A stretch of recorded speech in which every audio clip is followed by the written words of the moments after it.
بسم اللہ الرحمن الرحیم نحمدہ ونصلی علی رسولہ الکریم اما بعد۔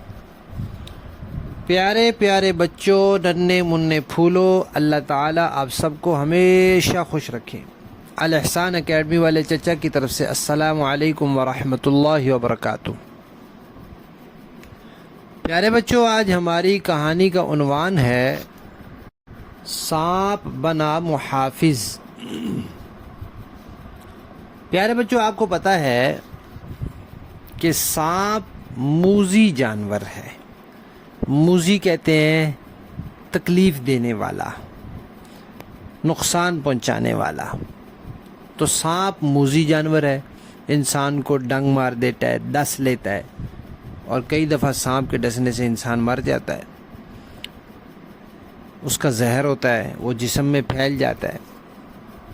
لیکن جب اللہ چاہے تو وہی سانپ انسان کا محافظ بن جاتا ہے۔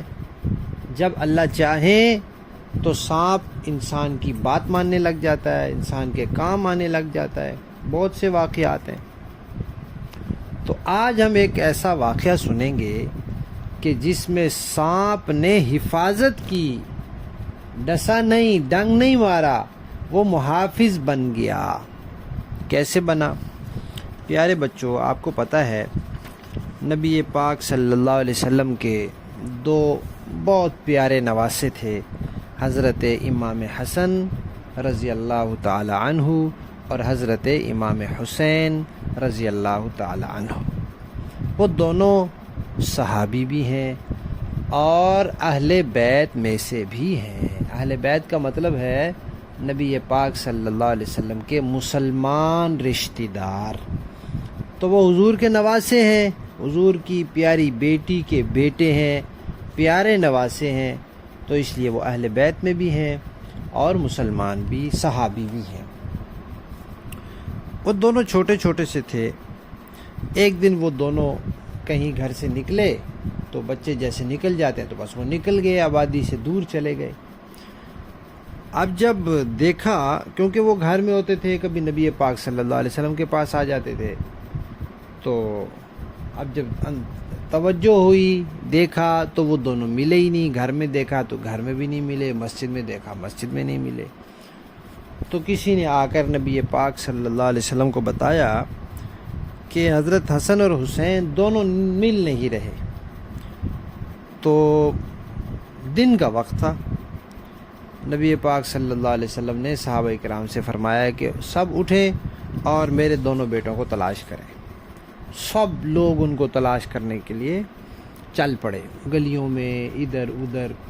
بہت بڑا تو شہر نہیں تھا۔ نبی پاک صلی اللہ علیہ وسلم خود بھی چل پڑے۔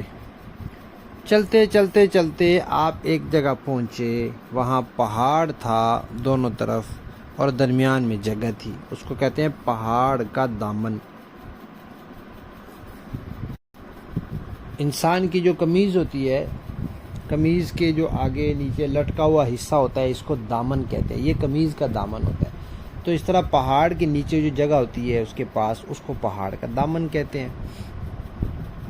تو نبی پاک صلی اللہ علیہ وسلم وہاں پہنچے تو دیکھا کہ حضرت حسن اور حضرت حسین دونوں ایک دوسرے سے چمٹے ہوئے ہیں، ایک دوسرے کو انہوں نے گلے لگایا ہوا ہے اور ڈرے ہوئے ہیں۔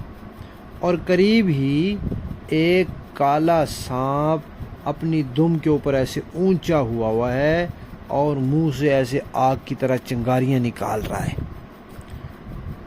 تو اب وہ بچے تو دونوں جا رہے تھے، چلے جا رہے تھے۔ تو اس سانپ نے سامنے آ کر، وہ سانپ کھڑا ہو گیا اور منہ سے چنگاریاں نکالنے لگا۔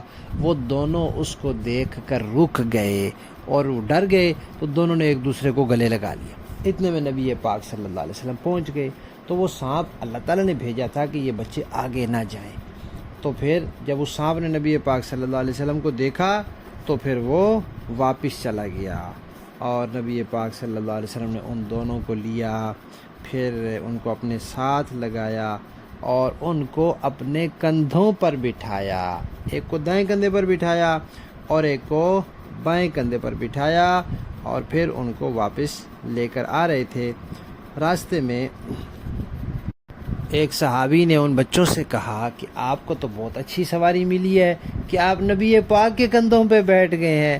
تو نبی پاک صلی اللہ علیہ وسلم نے کہا کہ یہ دونوں جو اوپر بیٹھے ہوئے ہیں، یہ دونوں جو سواری کے اوپر بیٹھا ہوتا ہے پیارے بچوں، اس کو سوار کہتے ہیں، اوپر بیٹھنے والا سوار، اور جو جس کے اوپر بیٹھا ہوتا ہے اس کو سواری کہتے ہیں۔ کہتے ہیں نا آپ کے پاس کوئی سواری ہے؟ جی جی میرے پاس سائیکل ہے، میرے پاس موٹر سائیکل ہے، گاڑی ہے۔ تو ایک صحابی نے کہا کہ آپ دونوں کو کتنی اچھی سواری ملی ہے؟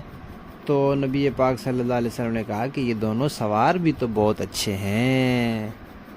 تو پیارے بچوں، اللہ تعالیٰ جب چاہتے ہیں تو سانپ کے ذریعے بھی حفاظت کر لیتے ہیں۔ کہانی ختم۔